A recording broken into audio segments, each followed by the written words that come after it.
Lou again calls me and says, I want you to go over with me to set up a new series called Solid Gold.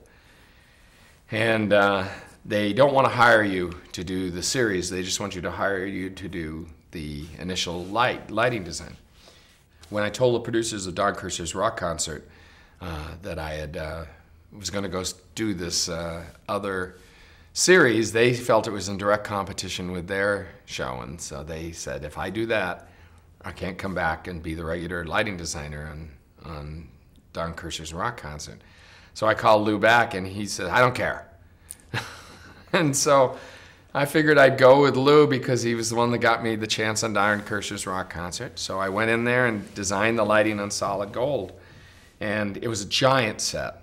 And you're way too young to remember it, but it was, the concept was to count down the top 10 songs of the week as and they would do that by either having the actual act perform it, or they would have dancers do a little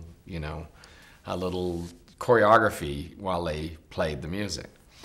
And it was all shot on a single set, and it was a big white set. So the only thing that made it look different moment to moment was the lighting. So, and I got all the lights I wanted in this old studio. It was at KTLA, which was the old original Warner Brothers studios, where it's actually where they shot The Jazz Singer, the first talkie movie. So, so there were just thousands of lights available to me. They're old, giant studio lights meant for film. So I did the first week of Solid Gold, and the producers, the man that was supposed to take over the show was staff at KTLA, and he just was not, he was probably 70 years old, and he just was not, he was completely overwhelmed. And it was just apparent to the producers that they needed me to stay just a little bit longer.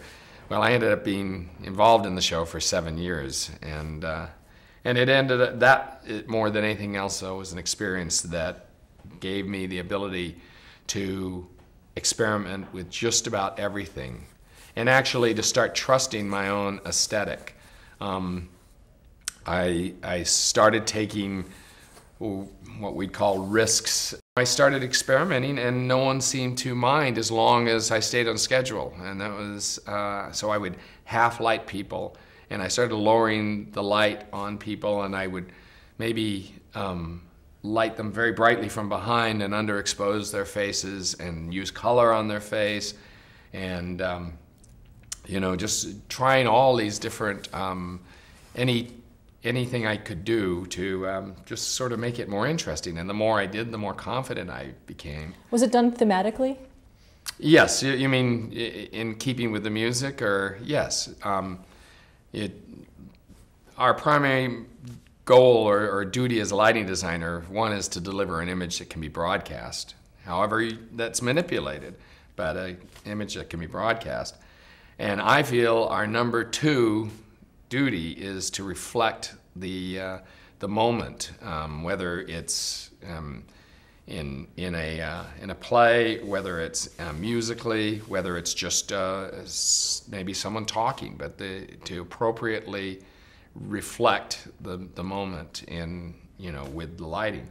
And the number three is to stay on budget and stay on time. So frequently number three takes over, though.